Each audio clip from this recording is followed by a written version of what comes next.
안녕하세요. 5월 20일 아침 방송을 시작하겠습니다. 코스피 지수, 체감 지수가 3,900포인트 정도밖에 안 되네요. 역산을 해봤더니 지금 우리 어제 기준으로 코스피 지수가 7,271포인트입니다. 최근에 굉장히 좀 부진한 어떤 흐름들이 나타나고 있는데, 특히 지난주부터 삼성전자 하이닉스의 쏠림이 막 극도로 쏠림 현상이 나타나다 보니까 다른 종목들이 완전히 아작이 나버린 상황이잖아요. 이런 상황 하에서 실제 뉴스에 떠드는 코스피 지수는 막 7,000포인트, 막 7,500, 막 8,000 가네 마네 뭐 이런 얘기를 하는데, 실제 주식시장에 있는 시장 참여자들이 삼성전자 하이닉스를 두 종목을 빼버리고 시장을 논하게 되면 현재 코스피 지수가 체감적으로는 3,900포인트밖에 되지 않는다. 얼마 전에 작년에 계산했을 때 4,600포인트 정도 됐었거든요. 그런데 지금 다시 계산해 봤더니 3,900포인트밖에 안 되더라, 체감 지수는. 그래서 지금 현재 시장에서 시장 참여하고 있는 모든 분들이 느끼는 나만 돈 못 벌고 있네 라고 하는 게, 여러분들만 돈 못 벌고 있는 게 아니라 실제 시장이 그렇다라는 것을 단적으로 보여주고 있습니다. 그래서 너무 상대적 박탈감에 빠져서 괴로워하실 필요 없다, 이 말씀을 드립니다. 자, 그러면 삼성전자 하이닉스 두 종목을 제외하고 체감적으로 지수는 3,900포인트밖에 되지 않는데, 그럼 지금 시장이 비싸냐 싸냐? 물론 삼성전자 하이닉스가 주식시장에 상장된 모든 종목들에서 전체적으로 벌어들인 돈의 규모가 어마어마한 거죠. 그렇기 때문에 두 종목을 제외하고 논할 수는 없지만, 상대적으로 그만큼 시장이 현재 뒤처져 있다, 시장 자체가. 그런데 지난주부터 삼성전자의 극단적인 쏠림 현상이 나타나고, 극단적인 쏠림 현상이 나타나는 데 있어서 핵심적인 것은 외국인들이 삼성전자 하이닉스를 지속적으로 팔고 있죠. 외국인들이 보면 삼성전자 하이닉스를 계속해서 팔고 있습니다. 2025년부터 보면은, 예, 작년 9월부터 사기 시작했죠. 작년 9월부터 본격적으로 사기 시작했고, 작년 9월부터 개인들이 본격적으로 팔기 시작했는데, 그 가격이 얼마냐? 7만 원대부터 개인들이 84,000원 기준 9만 원대까지 다 팔았어요. 그리고 지금 들어서 개인들이 계속 사고 있는데, 특히 최근 들어서, 최근 한 달 정도 볼까요? 한 달 동안 보면 5월 초부터죠. 특히 개인들이 집중적으로 사는 이런 현상들이 나타나고, 외국인들이 집중적으로 팔고 있고, 여기서 나타나는 폐해가 삼성전자 하이닉스를 온리 여기서 그냥 소위 말해서 몰빵해 버리는 거죠. 몰빵해 버리면서 다른 종목들 어떻습니까? 다른 종목들 그냥 다 팔아버려요. 다 팔아버리고 있어요. 근데 서두에도 말씀드렸지만, 삼성전자 하이닉스 두 종목을 제외한 코스피 지수, 체감 코스피 지수는 3,900포인트밖에 되지 않는다. 3,900포인트밖에 되지 않는데 비싸다.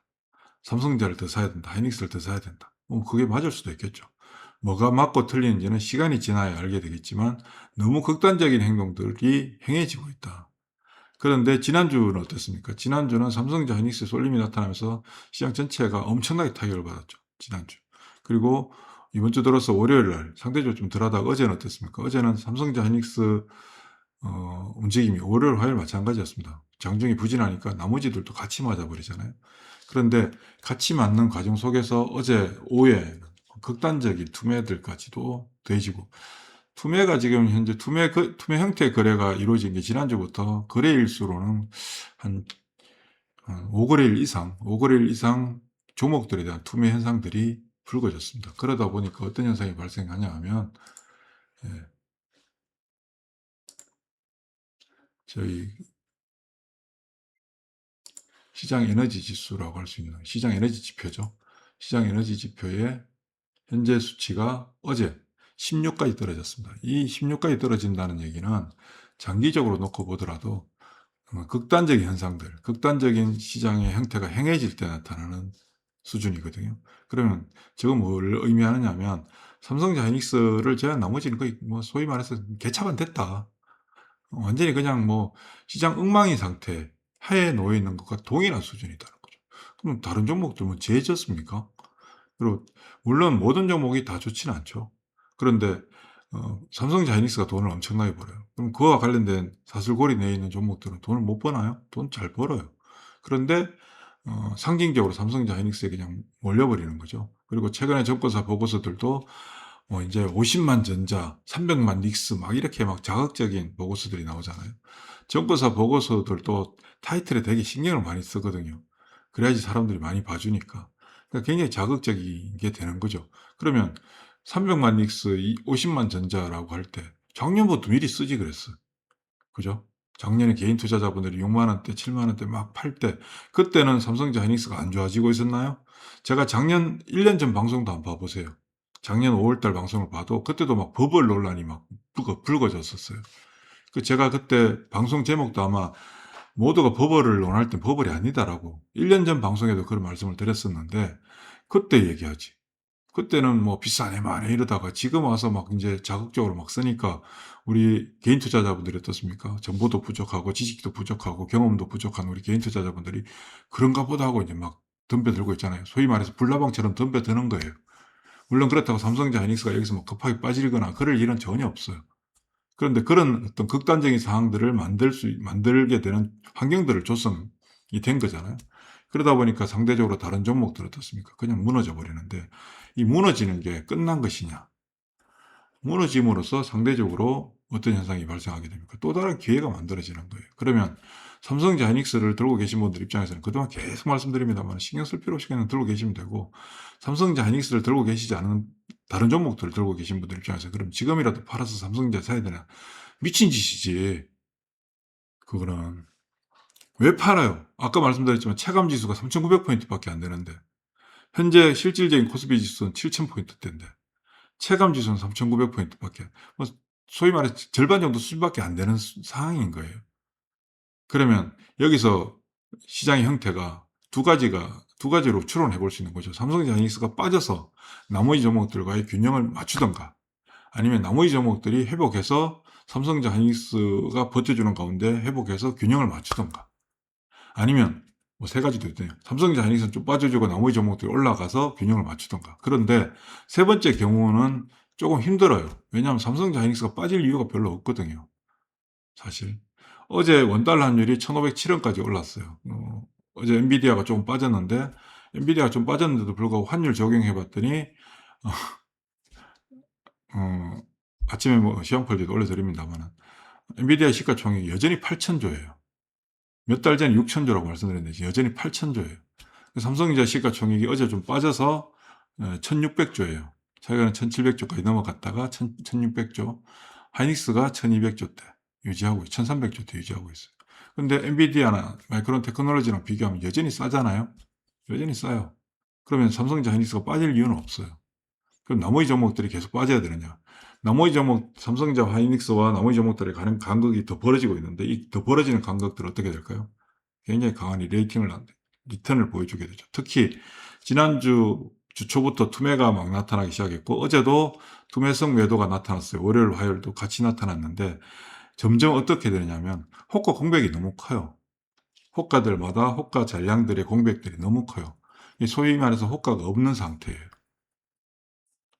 사자가 없는 상태에서 매도가 쏟아지니까 그냥 쭉 빠져버리잖아요. 근데 쭉 빠지는데 이제는 매도도 별로 없어요. 이미 다 팔았잖아요. 어제 아침에도 그런 거 일요일 저녁 방송에도 올려드렸었는데 어제 아침에 올려드렸네요. 나머지 종목들에 대한 매도 물량들이 이미 현저하게 줄어들어 있어요. 이런 상태에서 나머지 종목들의 움직임이 조금만 나타나게 되면 그냥 붙어버려요. 그냥 붙어요. 매물 없이 그냥 붙어요. 그런 현상들이 언제 어느 때라도 나타날 수 있는 상황이에요. 그게 뭐가 말해주느냐? 아시는 분들은 아시겠죠? 시장 에너지 지표가 말을 해주고 있어요. 틀리지가 않아요. 여지없이 돌려요. 이 구간에서는. 굉장히 과한 매도가 이루어지고 있는 상황인 거죠. 실제 지수는 어떠냐?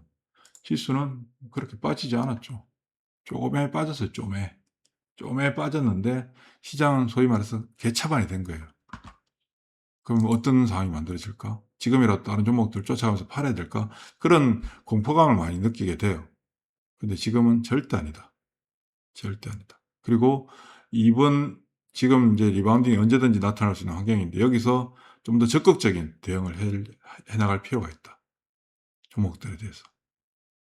좋은 종목들인데 그동안 좀 비싸서 못 샀던 종목들 많잖아요. 뭐 최근에 유진테크가 15만 원 이상 갔다가 10만 원 초반까지 다시 떨어졌어요. 며칠 사이. 이런 식으로 대응할 수 있는 좋은 종목들이 굉장히 많아졌어요. 어제 시장을 보면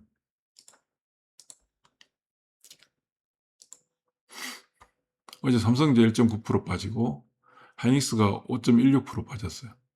장중에 좀 더 빠졌어. 삼성전자 장중에 좀 더 빠졌었죠. 그런데 지금 등락률을 보면 예, 어제 장중 고점 대비 고가 대비 하락률을 보면 이게 평상시 시장에서 나타나는 현상들일 수 있을까요? 장중 고가 대비해서 5% 이상 하락한 종목의 수가 500개가 넘어요. 현재 상장된 종목 중에서 장중 고점 대비 5% 이상. 이런 일이 잘 불거지지 않거든요. 그런데 이런 일이 불거지고 있는 지금 현재 시장. 이 정상적일까? 정상적이지 않죠. 그럼 시장은 항상 비정상적이에요. 시장이 상식적으로 움직이진 않아요. 늘 상식 밖의 움직임을 보여요. 근데 늘 상식 밖의 움직임을 보이다가 어떻게 되냐? 또 상식적으로 움직이게 돼요. 비상식적으로 움직였다가 정상적으로 움직이고 막 이렇게 왔다 갔다 하거든요. 이 지금 과도한 상황이 만들어진 거죠. 이거는 어떤 외생 변수가 발생해서 시장에 엄청난 충격이 가해질 때 나타나는 현상들이 지금 삼성전자 하이닉스의 쏠림 현상으로 인해서 그런 현상들이 시장 전체적으로 나타나고 있는 거예요. 그럼 여기에서 어떻게 대응해야 되느냐? 그와 동해서 거의 동조돼서 움직이면 안 된다는 얘기예요. 절대로. 여기서 삼성전자가 더 가고 나머지 종목들이 안 갈 수도 있어요. 단기적으로는. 그러나 그렇다고 해서 지금 시점에 다른 종목을 팔아서 삼성전자 하이닉스로 간다? 이건 아니에요. 절대로. 절대로 아닙니다. 삼성전자 하이닉스를 들고 계신 분들 입장에서는 팔 필요가 없어요. 안 빠질 거니까 잘. 나머지 종목도 어떠냐? 간극이 훨씬 벌어졌잖아요. 간극을 메우러 가게 돼요. 근데 메우러 갈 때 계속해서 촘촘하게 매물들이 쌓여 있고 막 억누르고 이런 상황이면 모르겠는데 지금 싸그리 정리가 돼 버렸어요. 싸그리. 엄청나게 정리가 됐어요. 그리고 어제 반대 매매가 예. 어제 반대 매매가 5월 18일 기준이죠. 이게 아니네. 반대 매매가 900억까지 나왔어요. 900억까지. 이런 일이 있을 수 있는 건가요? 지금? 이게 뭐 시장이 급락하는 시장인가요? 뭐 시장이 뭐 전쟁 나고 외생 변수 터지고 막 뭐 IMF 오고 금융위기 터지고 이런 상황인가요? 이런 상황이 아닌데도 불구하고 이런 일이 불거지고 있어요. 극단적인 반대 매매가 나타나고 나면 어떤 현상이 발생하냐? 물건이 없어지죠. 주가를 억누를 물건들이 없어요. 그냥 돌려버리는 거예요. 그 구간에 들어와 있어요, 지금. 오히려 이제 며칠 지나면 뭐 세상이 또 완전히 달라진 것처럼 느껴지는 그런 시장이 만들어져요, 여러분들. 그러니까 너무 극단적인 행동들 하지 마십시오. 지금은 극단적인 행동들, 비정상적인 사고, 시장에 도취돼서 시장에 빠져들어서 다른 거 보지 못하고 시야가 좁혀진 상태에서 극단적인 행동들을 하게 되거든요. 시야가 넓을 때 극단적인 행동들 절대 안 하죠. 시야가 좁혀졌을 때 극단적인 행동들을 하게 돼요. 왜냐하면 그것밖에 안 보이거든요. 지금 그것밖에 안 보이고 그것만 보고 극단적인 행동들을 시장에 있는 대부분의 사람들이 하고 있어요. 근데 극단적인 행동들이 나올 때 늘 반대의 상황으로 시장은 전개되죠. 늘 그래왔어요. 안 그럴 것 같죠? 늘 그래왔어요. 그래서 지금은 급하게 좁혀져 시장에 막 빠져들어가지고 막 거기 빠져서 허느적거릴 필요가 없어요. 한 발만 물렀으면 너무나 명확하고 선명하게 보이는 시장이거든요. 그런데 극단적인 대응을 해서는 안 된다. 다시 말씀드리지만 극단적인 대응 하지 마십시오. 오히려 한 발만 물러서서 보면 여러분들 그동안 사고 싶어서 막 안달나던 종목들이 헐값에 거래되고 있는 걸 목격하실 수 있어요. 눈에 보이거든요. 시간의 문제일 뿐 다 회복하게 돼 있어요. 아닐 것 같죠? 지나보세요. 언제 그러냐는데 또 다 회복해요. 그게 시장이에요, 여러분들. 그러니까 너무 극단적으로 행동하지 마시라. 다시 말씀드립니다. 수고하십시오.